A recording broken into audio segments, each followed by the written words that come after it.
but I lived in a communist country for 10 years. I was 9 years old. I flew by myself from Warsaw to JFK. I just watched Miami Vice like 6 months ago, and where's the Lamborghini? You are not winning the car, you are winning the right to buy the car. I learned so much. I failed, I succeeded, I failed again, and I wouldn't trade that because it created an identity.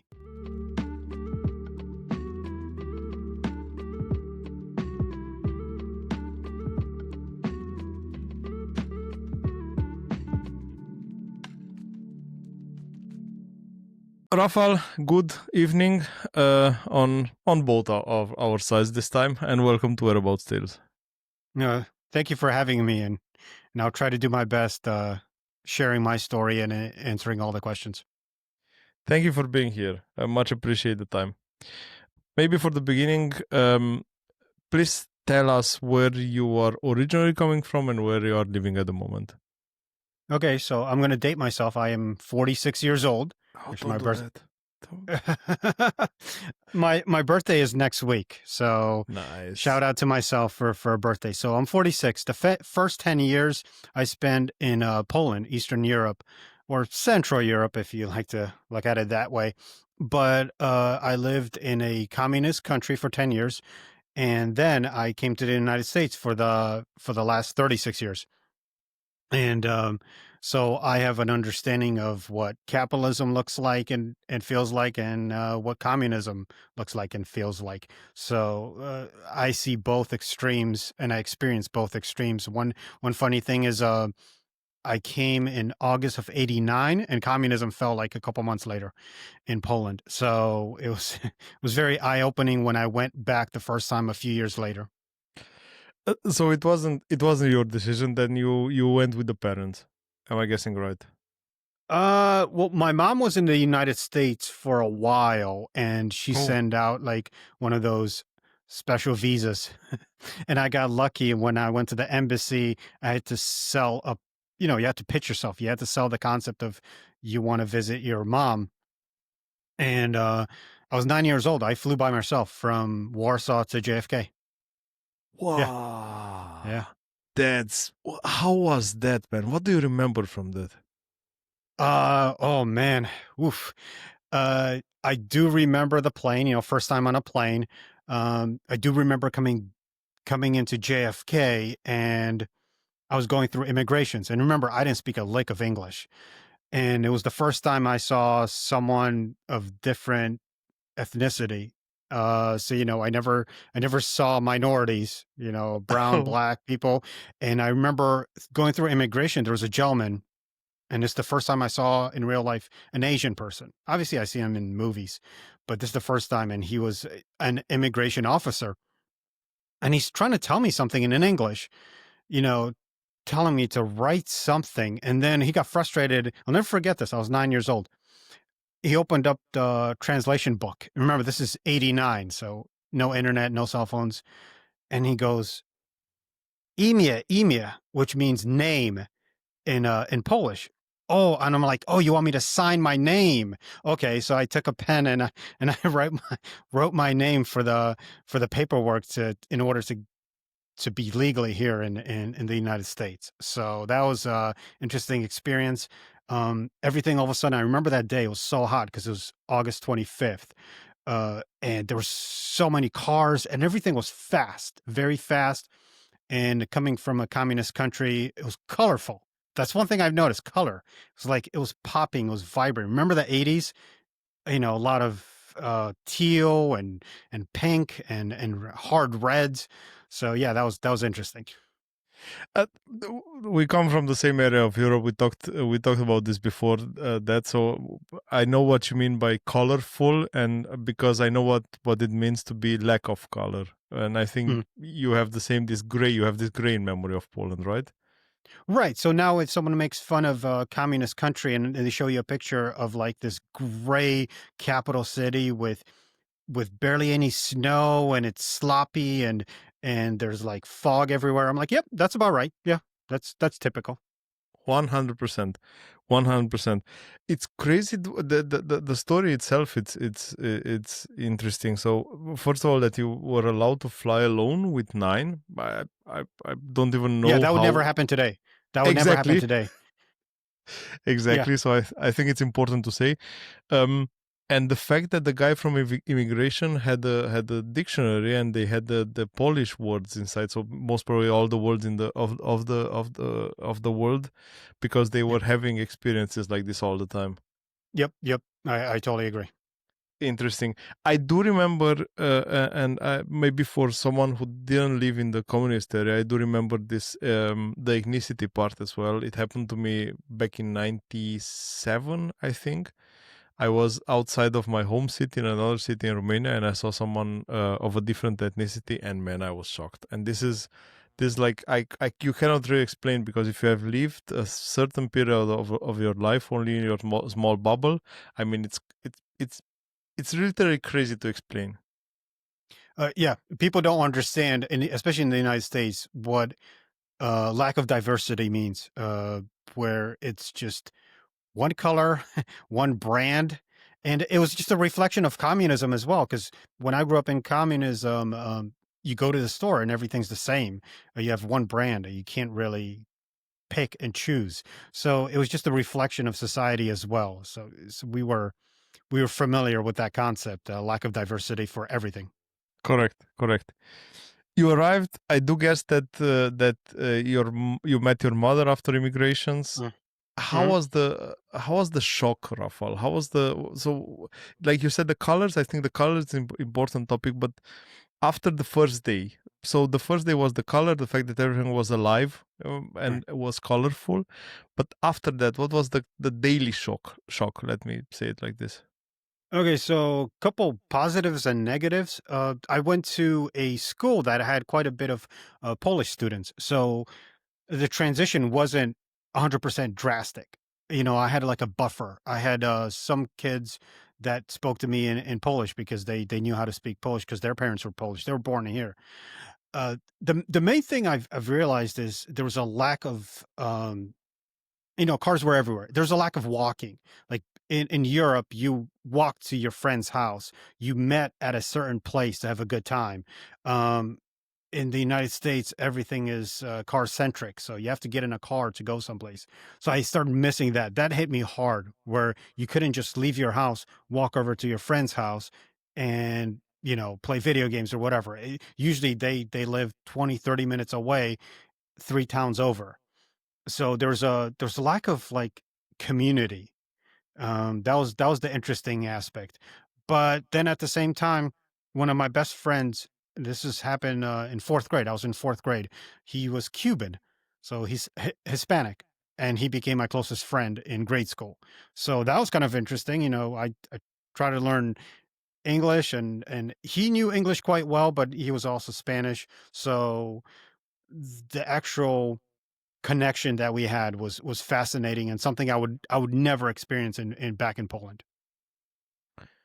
In so crazy. So first of all, I know there is a huge Polish community in the US, but I didn't know that it was really that big, like concentrated. Like you have a lot of people in the Yeah, same yeah. place. Then There are the main cities are New York and Chicago, and then between those two, uh, there's quite a few towns that have Polish communities. A lot is based off manufacturing and factories.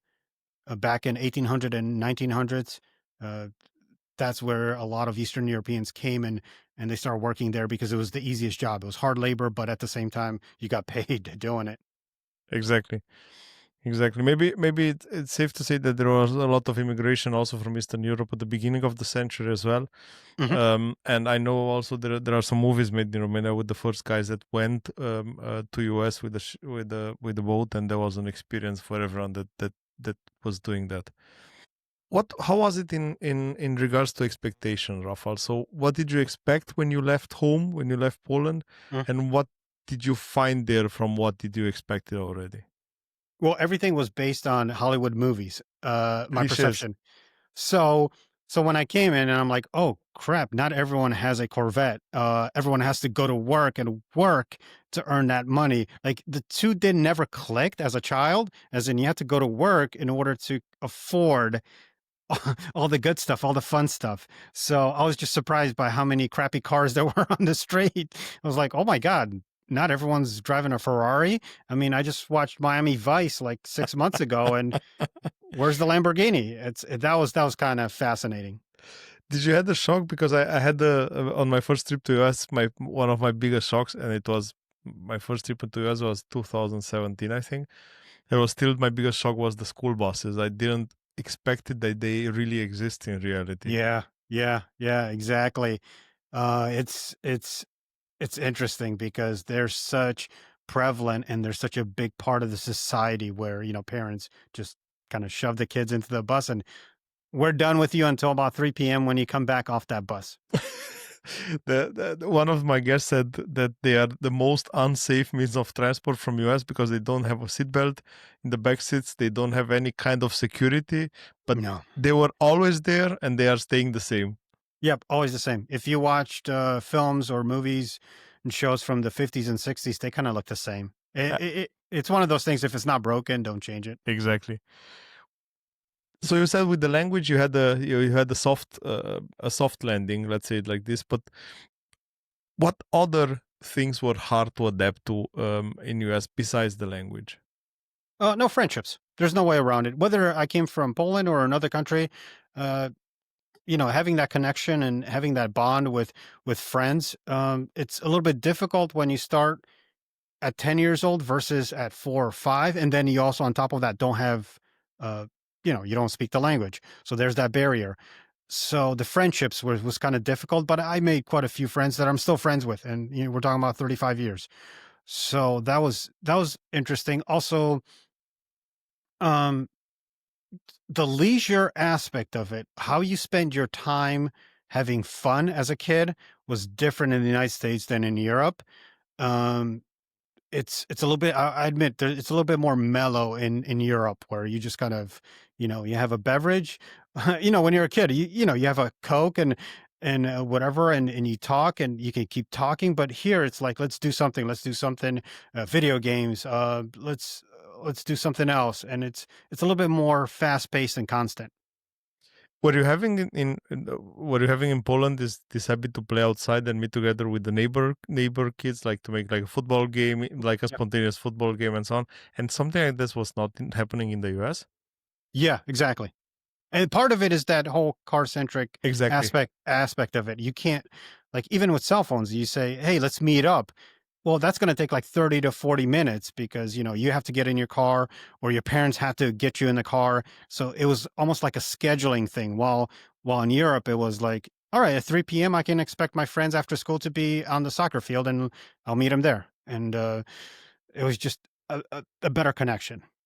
It's so interesting because it's so different to everything that we have seen in movies that we were feed in the Hollywood movies, because every kid was in front of the house, everyone was playing with each other, small Mm. communities. There was this connection there, and it was always something that you looked and think, wow, that might be so cool. Yeah, that's one thing movies get wrong is the transportation. I remember when someone was talking about a movie that took place in Los Angeles where the characters were meeting each other, and someone who lived there told me that would never happen in real life because you have to set aside 4 hours in Los Angeles just for traffic. You can't tell someone, "Hey, 1 p.m., I'm gonna meet you there." No, no, it doesn't work like that. You have to, like, plan days ahead. Absolutely, absolutely. And traffic there Yeah, is crazy. yeah. Talking about this mono product world from Eastern Europe and going to US, how big was the sweets impact and the beverages impact that you have? So the multi choices that you had in the US, how did you feel that as a kid? Yeah, that's a big thing. Walking into a superstore or like a supermarket, and having options, that was the first thing. Remember, if that happened like 5 years later, it wouldn't be so drastic because 5 years later, Poland was in a capitalistic state. But coming from communism to like you walk into a supermarket, you get to cherry pick anything you want. You get to pick anything you want. And as long as you have money, you buy it. And I do remember one of the last things that I remember in Poland is my uncle, he won a lottery to buy a car. And that was a big thing. So first you had to put your name in a lottery. Second, you had to win. And then the third, you had to wait. And he says, yeah, it's, I'm supposed to get it in about 2.5 years. I was like, oh my God. In the United States, I swear to God, every single car I bought, I drove off that day or it was waiting for me the next day. You know the crazy thing, I'm struggling now because I actually know what you mean. This lottery of the right, you are winning not the car, and this is something that I try to explain as well to my colleagues in Germany. You are not winning the car, you are winning the right to buy The the car. opportunity to, yeah. And then on top of that, the food stamps. Everyone had food stamps. So if people are listening to this and watching in the United States, just imagine everyone on food stamps. They'll get it. But so you would have a allotted number of stamps for gas, cigarettes, meat, clothes. It was bad. And then a few years later, I bumped to someone from China and they said, oh, yeah, we still have that actually. So even in the 90s, Chinese people had that where same thing, food stamps and stamps for anything. And maybe also there important to say is not that you got something for free. No, the stamps are again the right to buy something. Right, exactly. There's always that barrier in between. It's not like you get it. It's just an opportunity. And it's frustrating looking back at it of like, how did people deal with that and do it? Waiting in line 3 hours for milk. I mean, that was tough. Every time when I see in Germany a huge line, I have a direct rejection of sitting in the line because I do Yeah. remember that bloody lines at 4 5 a.m. in the morning with a bottle of milk, trying to get some milk for the day or trying to buy Yeah. bread or I don't know what. And people are here, oh no, it's only a small queue. I hate them. I just hate them. I just I remember that meme when there was people camping for the first iPhone and someone took a picture and said communism at its best because there was a line of people waiting for, but exactly. the difference was this was a luxury versus a need like food. Exactly. Crazy. But it's so interesting to of course I heard the I'm interested in the history of Eastern Europe. I like this part to study how communism was different in different countries, but to realize that they actually had the same bloody thing everywhere, like the food Ever. stamps, the car lottery, even the car lottery, that was crazy. That was just crazy. Yeah. Yeah, people would not understand if you try to explain this to them. They might have like a they might understand the basics, but they would never understand how difficult it was. Have you ever thought as a kid that was much more complicated the US culture than the Polish one? Yeah, yeah, exactly. Polish culture was very simple because you had limitations. So, a low floor, also a low ceiling, but in between you had this much. While in the United States, it's like this wide. It's very wide. So you can fail in life in the United States and end up on the street, or you can become a multi-billionaire. In Poland at the time, it was like lower middle class or maybe middle class at most, maybe if you get lucky, or the black market played a big role in the economy, and also if you had friends who are overseas and connections, they'll send you money or products. That was big. And one of the first signs of communism falling apart in Poland was watching American movies, Western movies. So Rambo, Rocky, Terminator, that kind of slipped in. Someone made 20 copies on VHS in the 80s and spread them around the village. You And someone always had a VHS player in the village or the town. And you had a gathering and you would watch them. you know it's crazy. Again, trying to explain people from the West that you met to watch a small, I don't know, 50 centimeters TV. Yeah. Yeah. And there were 20, 30 people in the room, and someone was selling tickets because they were buying the tapes from outside. Yeah. And Oh, yeah. as far as I remember, in Poland was a guy translating the movies, right? He's famous. There's actually, I think, a documentary about him because he had very distinctive voice. And it was funny because if you watch a comedy, same guy, romantic, same guy, action, horror, same guy. And he would say "Cholera, kurva," and it's like, dude, it's a romantic comedy. You can bring it down. And then I think towards the end they might have got a female in for the female parts, a woman, Okay. Oh, that but was that a was all the way at towards the end of Communism. But yeah, it was the same guy. He must have made a killing, translating all that so stuff. it's so interesting, the story, because in Romania we had a lady that did it. Oh It yeah, was it was always absolutely the same, yeah. and they actually made it so interesting. There is a movie also made after her because she was the voice of every movies, and she was a translator for the national TV. So Mm, she was the official. That was the official job, and the mm, unofficial job was doing this, and sometimes 10, 12, 14, 16 hours a day. yeah, And what she was saying was that she was not, yeah, she got money, of course, but of course you didn't have anything to do with the money. That was the first right. problem. And second, she did it only because she enjoyed watching movies. And when they offered her Oh. the fact that she's there and she's able to watch the movies, she said, I would have done it for free, but they offered me money. So I want to watch a documentary. I'm curious about that stuff. That is fascinating. exactly. It's and what she said, because this is how I know there was a man in Poland. There was a, I don't know, I think somewhere around 10 years ago, there was somebody organized a meetup between all those guys from Eastern Oh my Europe. God. Yeah. So there was a lady in Romania, there was this guy from Poland, there was a guy from Czech Republic, there was a guy from Hungary. So somebody organized a meetup for those guys Oh man, that is at one of the fascinating. film festivals, and she told the story of this, and this is just fascinating. Wow. I would want to be there. That's so many memories. I guarantee you for each one of those individuals, there is a kid that's born because of them, because they watched a movie and a couple fell in love together, or there's a fight because of them. So they were a cause of so many problems and solutions to, man, yeah, same guy, same guy. Crazy.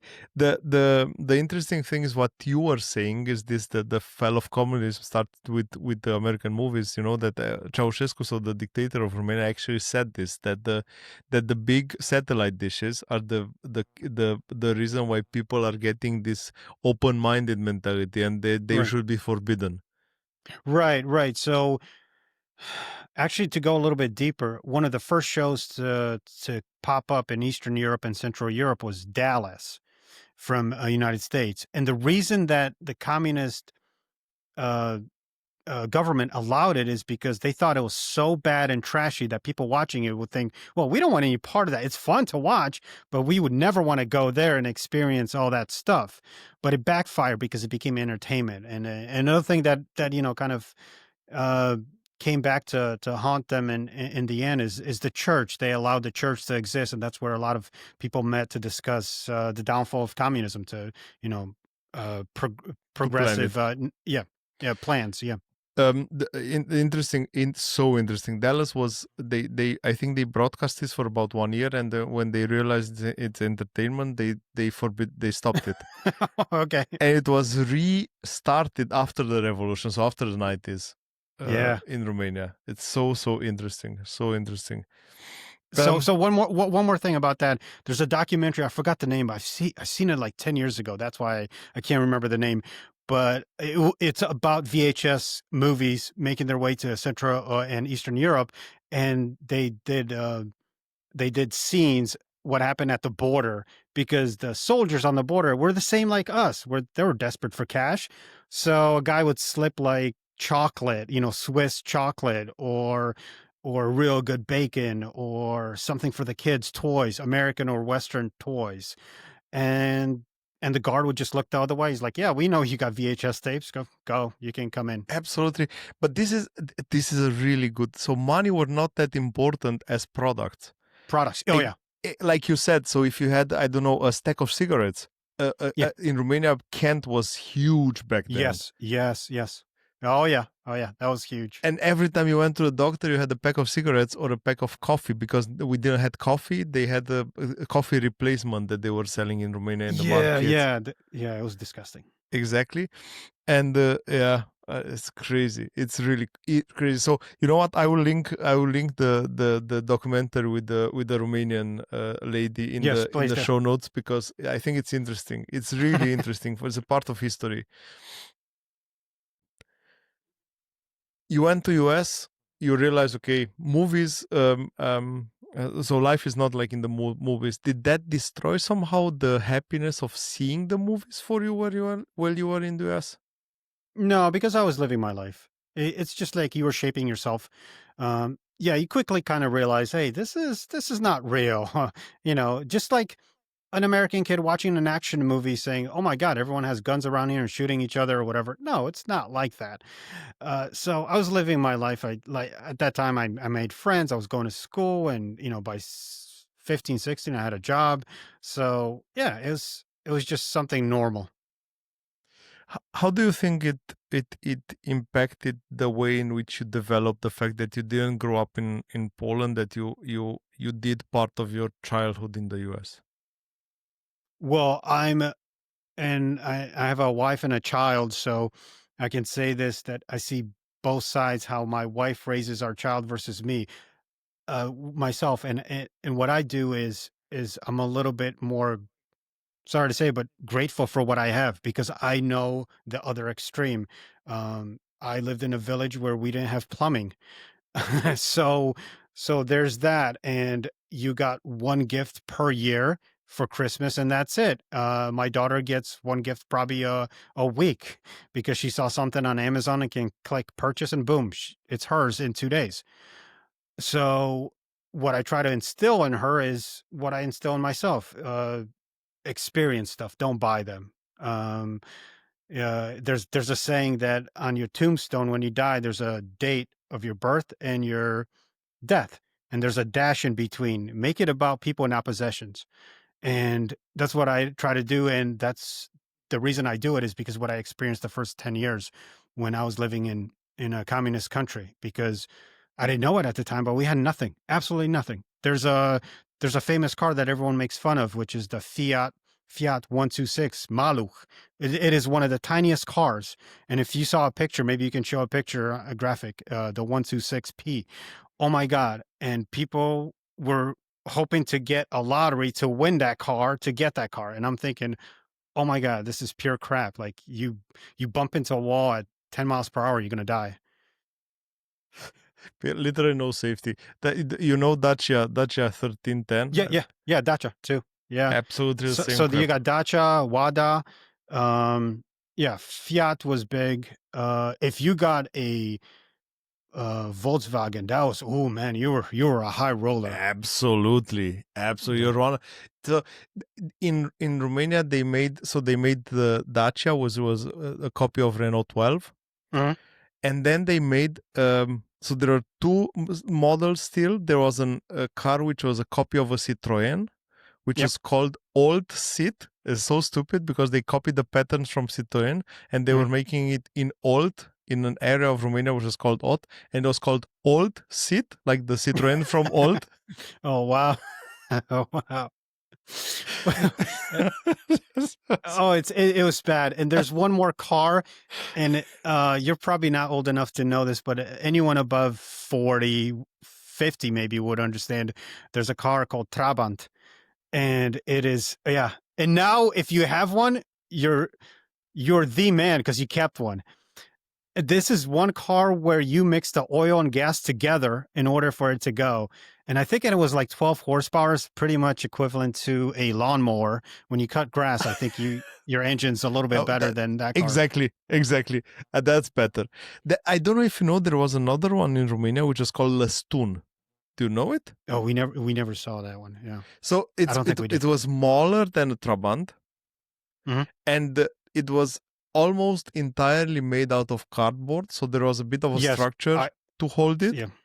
Mhm. and the cover was the cardboard. And I still remember I we were visiting some relatives in a city, and they took us um to a train station to go back home, and they had rolling seats in front, like the sliding seats, Mhm. not the rolling Yes. ones. And they Yeah. got stuck because they were as good as they were, and I had to go over them, and the place was so small. I was a big boy always, and I managed to crack the cardboard on top of Oh, the car. Jesus. Oh, God. Oh, God. But what's it's unbelievable what we had to deal with, and part of it is, think about it, in Poland it snowed so much, maybe not anymore, but before, I do remember the winters where you got like 30 centimeters, 40 centimeters of snow, and you have a Trabant. I'm like, how is that possible? Like, how do you drive with that? Oh man, one of the nicest stories that I have. A friend of mine had a Dacia. I think it was the new model. It was the 1310. And the heat, so Dacia was always cold inside. Like you said, bad winters, like -20, extremely cold, and there was no heating inside. He took out the centerpiece of his car, so the one that you have where you Yep. had the CD player or the Mm, radio, no, the cassette yep. player or the radio or whatever had, and he put an actual heater, a 220 Ooh. volts heater, with an Oh, God. inverter. Oh, But my God. but he forgot the fact that there were some pipes that was also taking the hot air to the window so that it doesn't get frozen. Mhm. So the heater was hitting the car. In the car was extremely hot, but you had to keep a newspaper so that the flow of hot air is hitting the newspaper and going back. Go over. Now that's smart. That's smart. That guy's an engineer. That was engineering. That was Yeah. that was engineering at its best. It was Yeah. it was crazy. I don't want to say I miss those days, but looking back at it, it's like you realize how bad you had it. You just didn't know it. The question is, were we missing it? Oh, I can't answer that because there are days where I'm like, that childhood was awesome, Mm-hmm.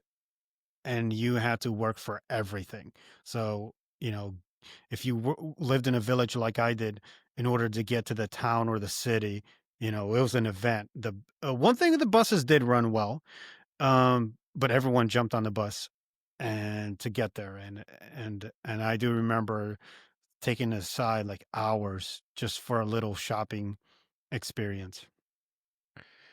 Um, the How do you think that your life is different?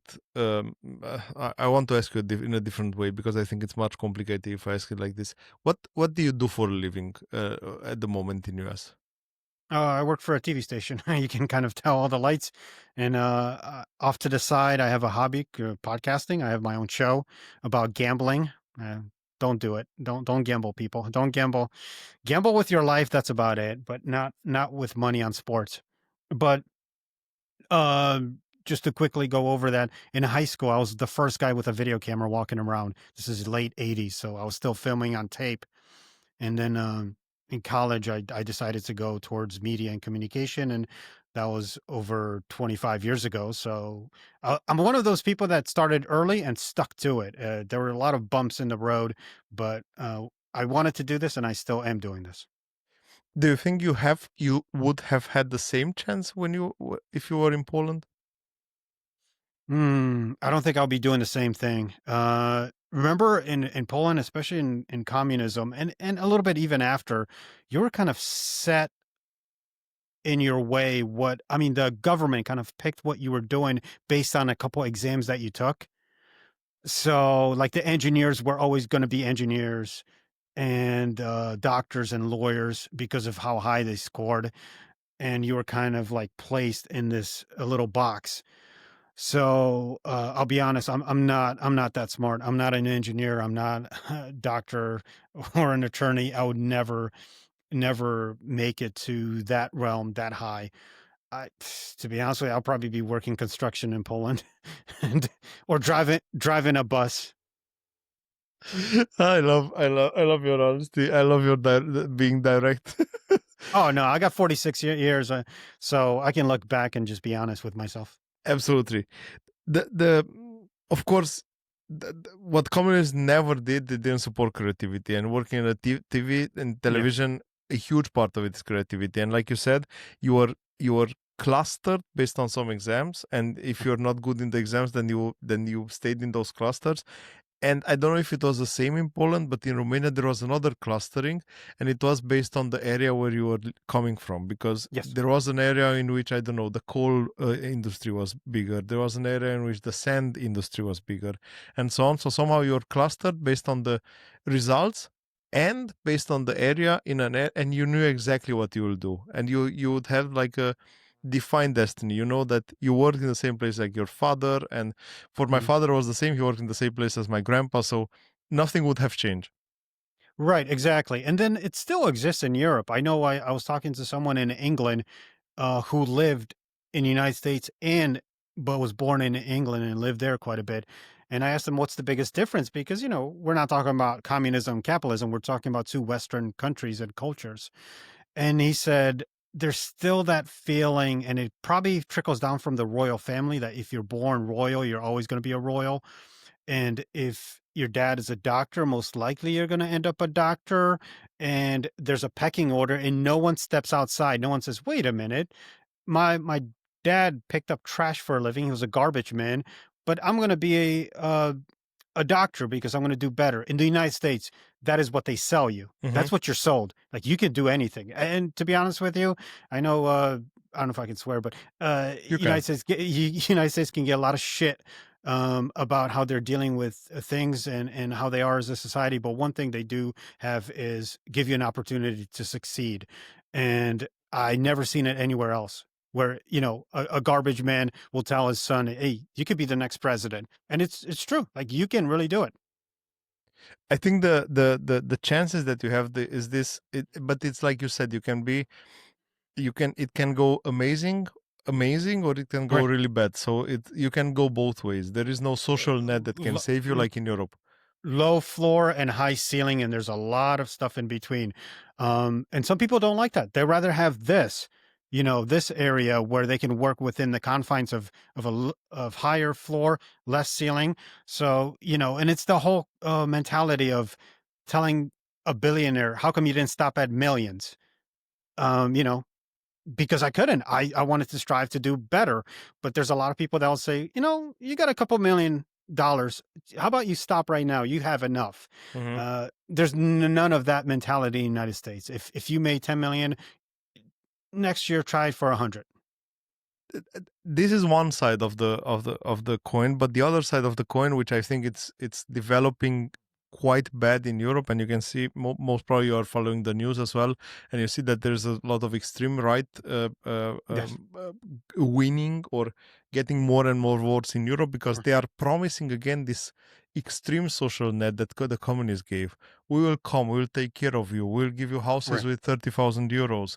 I don't know, we will reopen the coal mines, even though everyone knows that they are economically a disaster. But Right. these promises that they are making, they are just coming and selling this dream of, we will take care of you. You just have to Mhm. vote for us and we will take care of you. Right. They said a lot of things for a vote. They will promise you a lot of things for the vote. In Poland, for example, is have more kids. Every kid, you get an extra check or an extra amount on the check. Um, and they sell that concept in a sense in a right way because what they're selling with kids, for example, is because there's a low fertility rate in Poland. There's not as many kids being born. So they're saying, well, you got to do your job, get in that bedroom and we'll get you money. And a lot of people, a lot of couples are looking at it. Wait, we're going to have more kids and then we're going to get a check from the government. So I see how that could be appealing. But what they're really selling is the vote. Like, give us the vote. Absolutely, absolutely. That's exactly. And unfortunately, it's gave the vote is sold cheap. At least Yes. at least in Europe. I don't know how Yeah, is it. it's everywhere. It's everywhere. It's cheap. The vote is so cheap, and you didn't realize that you're not selling your vote from today or this year. You are selling the future of your kids Yes, by yes, that's what doing it comes that. down to. Correct, that is correct. Exactly. To come back to the fun part, Rafal, because this is when we go to politics, it's always bad in these days. Um, when you would have a camera, what would you like to film? What would you like to have seen directly after the communists fell in Poland? Mm, people's reaction to all the new stuff, all the new things that came to the country. I wanted to see just the awe and surprise that they would have if they saw when they saw all the new products coming in, the big changes. But for Poland, it happened quite often because every 5 years it seems like there was a little bit of a push towards something else. So I'll give you an example. Last 10 years, European Union has funneled quite a bit of funds and money into Poland, especially before Brexit. And what they did is, I don't know if they told them how to spend it, but what Poland is, they spend it on highways, roads. And they have one of the best road systems now. If you go there, oh my God, it is, you can get from one major city to another really quick. Before it was like 6 hours, now it's two. But for that transition, I missed out that transition in 89, 90, 91. I wanted to see faces and reactions to to that big change. I missed out on that. That was indeed a huge change. Have you ever thought when you were a grown up to go back? Oh yeah, I just came back. I was there in August, and I'll not rephrase a the question: to move back. well. I was about to say it's not a bad place to retire. It is not a bad place to retire. It is one of the safest countries. And not to toot my own horn, but when I went to Poland, it's and even my wife, it was her first time. She said it's quiet and safe, and those two things when you're older, whoa, you're selling me on a great concept, quiet and safe. So to retire, and now with global warming, it's never as cold as it was. So I don't know. I have thought about it. I have thought about it. And they have a good health care system. They have a good one, not great, but with Europe, with every country, there is a trade off somewhere. So if something's positive, you're going to look at something else. Well, but it's lacking in X, Y, and Z. It might be great in healthcare, but something, unemployment is high. So there's always a trade off. There is no perfect country. And one of my best friends who travels quite often to Europe, I asked him, where would you live if you had unlimited funds? And he said, Switzerland. and, and, and he says, I can't. And he's quite wealthy. And he says, I can't because I can't afford a $13 slice pizza. And it's beautiful and it's clean and it's safe, but man, it comes at a cost. Absolutely, the most expensive Christmas market I've been to in my life was in Zurich. Still, Oh, I can imagine. still remember that trip. Uh, the interesting thing is what you said. Everything is coming with a trade-off. So I'm discussing quite often about Romania with my working colleagues, and they said, "Okay, how it is," and I keep saying it the same. Like, I'm sorry, if you live in your bubble, and if you afford to pay a private school for your kid, and you afford to pay private health systems and so on, it's amazing. As soon as you need the government institutions, as soon as you need the police, the judgmental system, the I don't know, city hall, when you need the finance department, then you start to have a problem. Yes, yes. So, for example, probably in Romania as well, communism still has like a hold on certain institutions and aspects, and everyone will tell you, man, the paperwork and the interactions with government officials, it's like talking to someone from 20 years ago. So, so yeah, that's going to take another generation to move and progress. Right now, it's still a little behind. One of my closest friends, he wanted to open up a banking account in Poland, and he lives here, but he's also Polish, and he wanted to open up a bank account. And he said, "Oh my God, it was just a horrible experience. It's almost like they didn't know how to do it." In the United States, it's you bring two forms of ID, and within 30 minutes, you have an account, and you can check on your cell phone. So then I asked him, I'm like, "Hey, you spent half of your life in the United States, half in Poland. How come you don't move back to Poland?" And he said, "It's because of that. It's stuff like that that would drive me nuts." Like that Exactly. The like the drives. simple things. Yeah, yeah. The interesting fact is always like, it's for me, Romania, it's an interesting example always. So because there are things which are going much better than in Germany. So I'm always talking about the internet speed of Romania, which is insane. Like you get 1 gigs per second at home and you pay like maybe 8 euros a month or something, Mm. which is extremely cheap. But on the other side, it's so complicated to get something on your phone, like to get, I don't know, a tax statement or something like this. It's almost Yep. impossible. Yep. That sounds about right. That's actually Eastern Europe in general. Exactly. You just described it. But I have to say, Poland had the biggest economic growth after the communists fell, and I think in Poland there was the big wish of development, or the biggest wish of development from the politics side in comparison with all the European countries. So wherever you look at the moment in Europe and you see Poland, Poland is far ahead in comparison with the other. Yeah, Do I you agree. I went there in August and I saw it firsthand. Um, one thing that surprised my wife was we went to Krakow, which is I think the second or third biggest city, and I would say about 20 to maybe quarter of the population was Muslim, and you could tell because what they were wearing.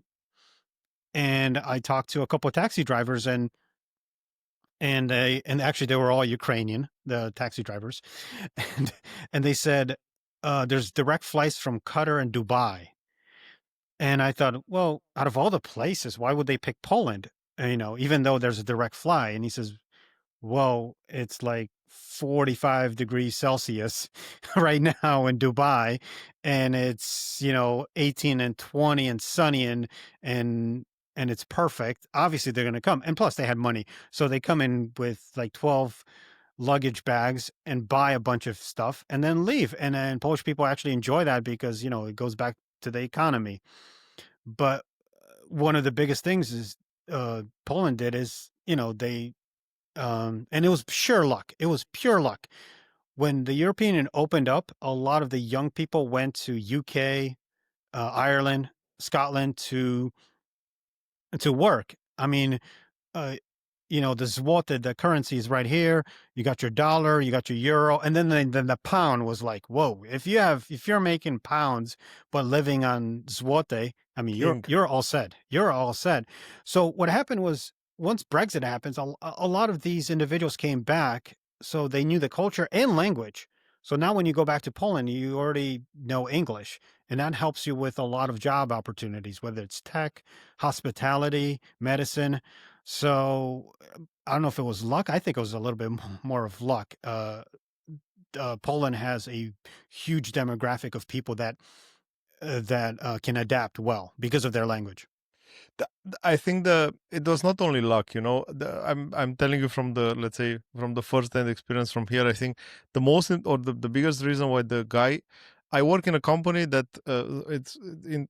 I will just try to make a bit of a story behind it, because I work in a company that we have a lot of subsidiaries in different countries in Europe, and I get in contact with a lot of people, like with a lot of immigrants everywhere when I go, because we get people working from everywhere. And the the the feedback that I got from the guys working from Poland, working in different, like you said, Northern Ireland, Ireland, UK, was that the economy in Poland went up. The salaries in Poland are almost the same salaries that I make here, even though I make here pound. If I take the rent, the monthly rent, and so on, it's I don't have much more than I would have in Poland, and that's why they decided to go back. Was not only Brexit the cause, but also the fact that the Polish economy went up. Yeah, yeah, that's about right. Yeah, you're dead on there. Absolutely. Um, the It's interesting for me that there was I think Poland is the only country in Europe, and this is also important to mention, is the only country in Europe that has the back migration, had the back migration in the Yes. last years, Yeah. Yep. You're correct. because most of the countries in Europe are depopulated. It's the same with Romania. It's the same with everyone that went into the Schengen space, because people got mixed, but people from Poland got back to Poland. What were the craziest questions that you got from the kids in the US about Poland? Or not the kids, or not only the kids, also the grown-ups? The grown-ups, it's the misconception is Poland part of Russia or Soviet Union at the time. Mhm. You know, do you they ask questions where you thought, or are they asking me if I still live in the 1800s? Like, do you have running water or stuff like that? Also, a lot of it was this is early 90s, like, where is Poland? Um, so a lot of that came up. When someone would ask you now, if you describe yourself as an American or a Polish guy, how would you answer?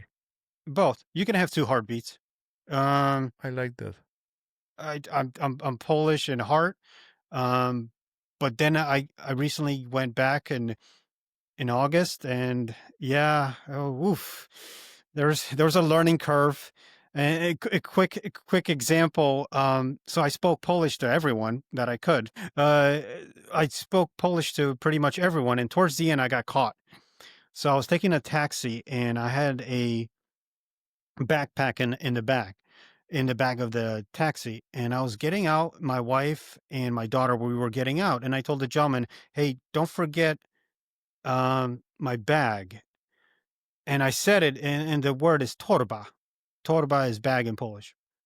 And he looked at me. He's like, "You're not from around here, are you?" It's like, "Why?" He's like, "That's a backpack." And those are two separate words. Mhm. Backpack and bag, two separate words in Polish. And so he grabbed and he laughed and he's like, "You're not from around here." I'm like, "No, no." He's like, "I moved 35 years ago." So he caught me. I had someone in the I have two statements actually that I still have in my head from from two of my previous guests.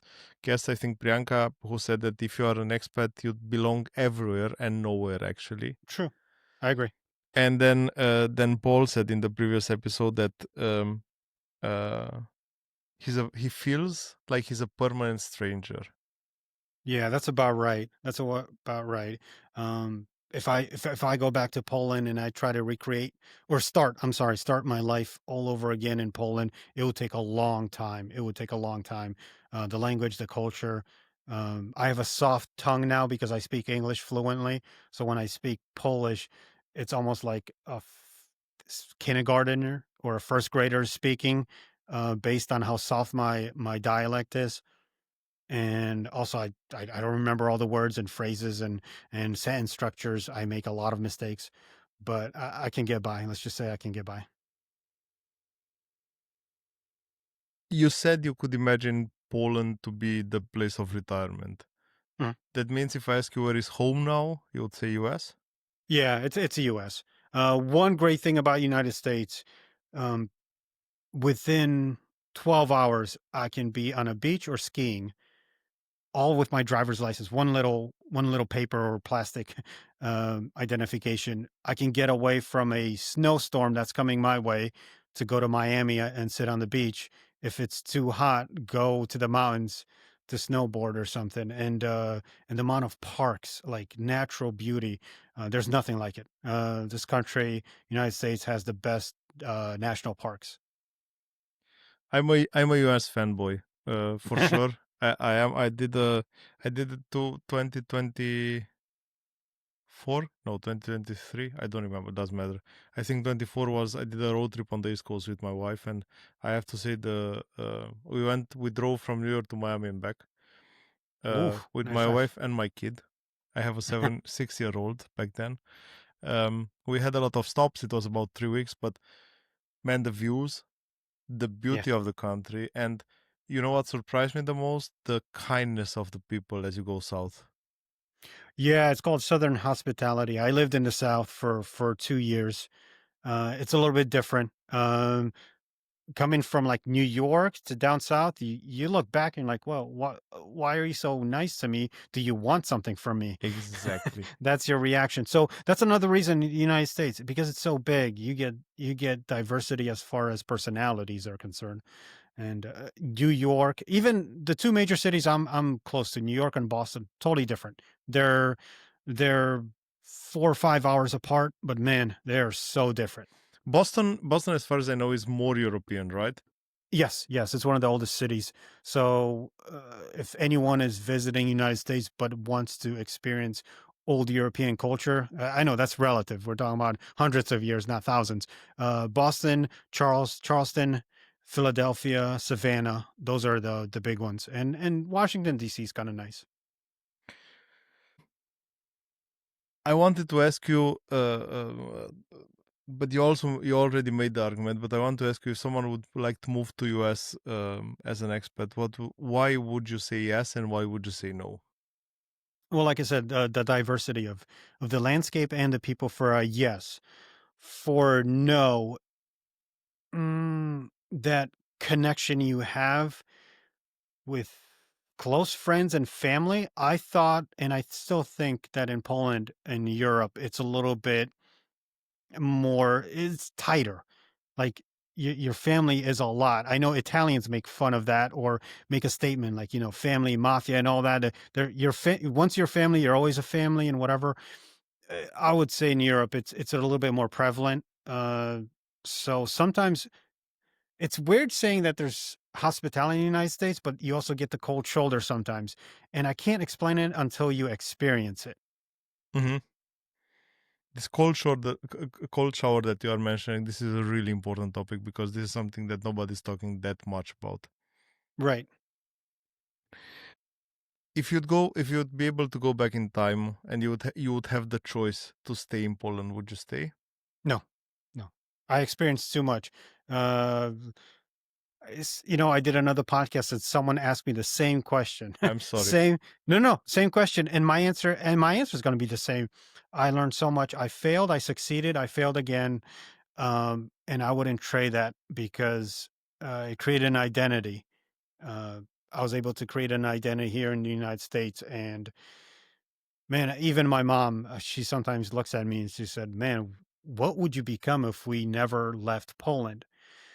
And I couldn't answer that, but she never says it. But I think she's proud of who I became now. Absolutely. That's why she's asking the question. For sure, that's the reason. What's one Polish thing that you'll carry for you for the rest of your life? It Mm, can be habit, it can be thing, it can be word. just a culture. Um, Understanding that, having so there's one word that pops up and I try to explain it to my wife. It's cultura, which is culture if you do it word for word, verbatim. But it's But not it's the so same. much Yeah. more. It's so much more. And I remember I have a friend who's Muslim, and he said I can spend the next 2 years explaining to you what being Muslim is, but you still won't understand it. You have to live it. So same thing with cultura. It's the small things like, I know this is gonna sound weird, but like taking off your shoes when you walk into the house. Um, it's like I tell my Asian friends the same thing, and they look at me and like, "Yeah, we do that. Isn't that normal?" I'm like, "No, you'd be surprised. That is not normal. It's Asians do that, and some European countries do that." Um, and so small things like that, or big family dinners that are not just holiday dinners, but they're like a typical Sunday. You get together and you have a dinner and you talk. I miss that because one thing about communism is it brought people together You had over nothing. yeah, you had nothing, but you did have each other. Exactly. And especially the food. That's why they say the best cuisine in the world is from oppressive countries. Like, Chinese is good because they're oppressed. I mean, hello, no one this is not a knock against countries, but no one says I'm going to have some of the best Finnish food ever from Finland because they were never oppressed. Poland was oppressed, so we kind of had to be creative about with what we had. So I kind of miss that the amount of perseverance you had. Um, we have the same word, cultura. It's Yeah. actually said the same in Romanian. I don't know if you have seen there's a famous bit. I think Denzel Washington is saying it because he's asked once why he needed a black director for one of his movies, Oh yes, yeah, I remember that and that's Spielberg versus exactly. Scorsese. Yeah, I remember that. And I have to say, his explanation is something that you can teach in schools. So he explained it so nice. Yeah, It's not color, it's culture. It's not it's it's culture. Yeah, it's culture. But like you said, it's not the word itself, it's more than the word itself. yeah, yeah. I agree. Rafal, you're an amazing human being. I'm so happy that Thank you. I got to meet you, and somehow I'm sharing this love for you for the US, even though I didn't grow up there. I'm Mm. still living from the movies, from the cliches from the movies, Mhm. and with a visit every once in a while, which makes me extremely happy. Um, Before we wrap it up, where can people find you? Oh, probably nowhere. I mean, I have a podcast. It's called Tight Spreads NFL on YouTube, and every week I give gambling addicts, degenerates, 5 games that they can bet money on every weekend. So I'm not a proponent of gambling, but it's something I do because I enjoy the production side of it. Hmm. Because it's a one man show, so I have a camera, a teleprompter, lights, and I take the little SD card, and I edit it in 2 hours. And before you know it, it's on YouTube and Instagram. So I would say if you're American and into American football, maybe you find it appealing. It's Tight Spreads NFL, and that's where they can find me. But to be honest with you, this means a lot to me because it seems like we are from a similar cultura culture, and we were able to share stories, and hopefully people find this entertaining and informative. The most important question of the evening: American football or soccer? It's close. It's close. Okay, so football, the real football is still football. Like when the World Thank Cup you. Thank you. happens, uh, the only difference is the United States doesn't shut down to watch a game. In Poland and Romania, when they're playing, like, you know, there's nothing going else is going on. And all the shops are closing up except for the liquor stores where you can quickly go buy some vodka and pivo. And yeah, it's on. There's nothing like it. There's nothing like it. It's Next year is going to be the World Cup in the US. It's going to be Yeah, really but it's interesting. still it'll be interesting. But at the same time, the country doesn't shut down because of the games. Because it goes back to what I said. Americans don't understand the passion. Like, anytime I have some friends who are Brazilians, they understand. Ah, yeah, They true, true. understand. Germans understand. It's like embedded in your DNA. Did soccer saw an increase of popularity because of Messi? Uh, no, I think soccer started. It gained popularity in '94 when there was that World Cup. So then parents took their kids and said, "All right, you try a different sport." And then one thing that non-American viewers will probably not understand, but in American football, there was a big pushback about 5 years ago because some of the players were dying really. Yeah, CTE. So parents were transitioning their kids into non-violent sports like soccer, and it's very popular. But there's popular and then there's passion. Huge difference. Exactly, exactly. 100% with you. Rafal, thanks a lot for your time. I love the Sure. discussion. I love sharing. I love realizing that even though from two different countries and now so far away from each other, we experience basically the same things. We experience Right. the same things that we missed. Let me put it like this. And somehow I feel close to everyone that went through the same. I have to say it. Well, I'm glad I helped you out, but thank you for having me on the show. Thank you. Thank you so much for being here. Thank you for your time.